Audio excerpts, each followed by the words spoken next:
الحمد لله نحمده ونستعينه ونستغفره ونؤمن به ونتوكل عليه ونعوذ بالله من شرور أنفسنا ومن سيئات أعمالنا من يهده الله فلا مضل له ومن يضلله فلا هادي له ونشهد أن لا إله إلا الله وحده لا شريك له ونشهد أن سيدنا ومولانا محمدا عبده ورسوله قال الله تبارك وتعالى في كلامه المجيد ويؤثرون على أنفسهم ولو كان بهم خصاصة وقال الله تبارك وتعالى رضي الله عنهم ورضوا عنه صدق الله العظيم وصدق رسوله النبي الكريم الأمين ونحن على ذلك لمن الشاهدين والشاكرين والحمد لله رب العالمين۔ قابل صدر احترام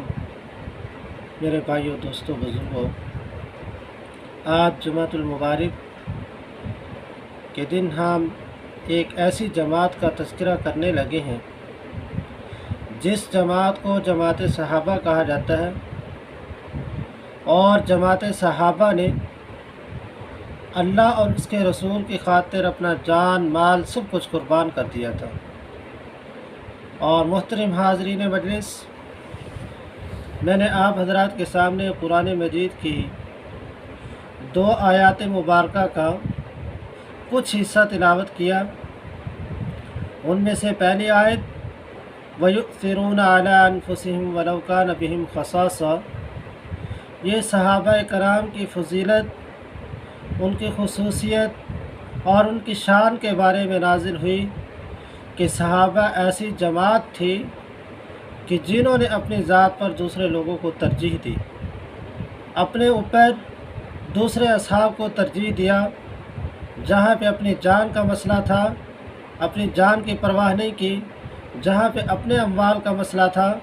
اپنے اموال لوگوں کے لیے قربان کر دیے، جہاں پہ بھوک کا مسئلہ تھا تو خود بھوکے رہ کر دوسروں کو کھانا کھلایا۔ تو اس آیت کے شان نزول کے بارے میں علماء مفسرین نے لکھا کہ ایک دفعہ ایک صحابی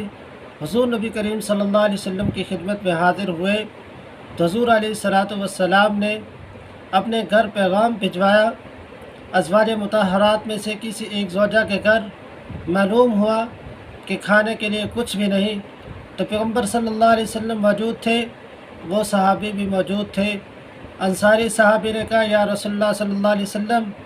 اس مہمان کو میں اپنے گھر لے جانا چاہتا ہوں، اس کو میں کھانا کھلانا چاہتا ہوں۔ تو حضور علیہ السلام نے اپنے اس مہمان کو اس صحابی کے گھر بھیجا۔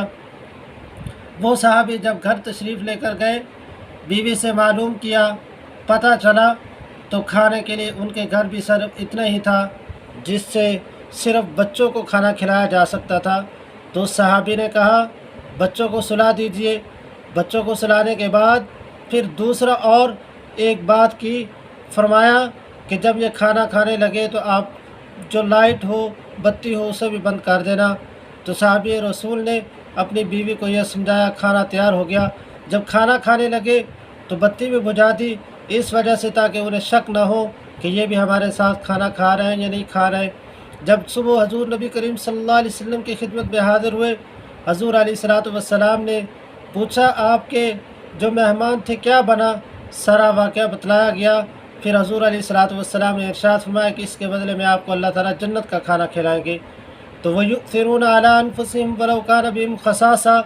اس صحابہ کرام کی جماعت کے بارے میں نازل ہوئی جس صحابہ کرام نے خود بھوکے رہ کر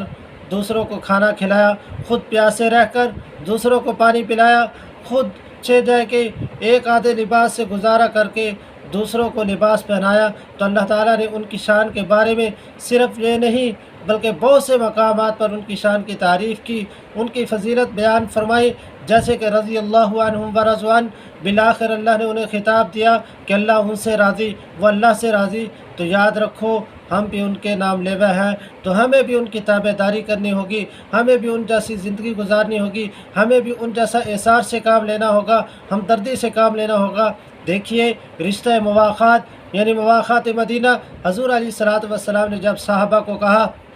انصار مدینہ نے کہا یا رسول اللہ ہماری جانیں بھی حاضر، ہمارے مال بھی حاضر، ہمارے گھر بھی حاضر، تو سب کچھ قربان کر دیا تھا، صرف رشتہ مواخات کے اندر رشتہ اسلام تھا، یہ اور کوئی رشتہ نہیں تھا، رشتہ داری نہیں تھی، دوستی نہیں تھی، انجان آئے تھے لیکن ان پر جان نچھاور کرنے والے بن گئے۔ تو یہ صحابہ کرام کی جماعت تھی جن کے بارے میں اللہ رب العزت کی ذات نے بہت سے مقامات پر پھر ارشاد فرمایا اولئک هم المتقون اولئک هم الفائزون اولئک هم المفلحون۔ تو دعا ہے کہ اللہ رب العزت کی ذات ہمیں بھی ان صحابہ کرام کے نقش قدم پر چل کر ہمیں بھی اثار کی توفیق نصیب فرمائے۔ وآخر دعوانا الحمد للہ رب العالمین۔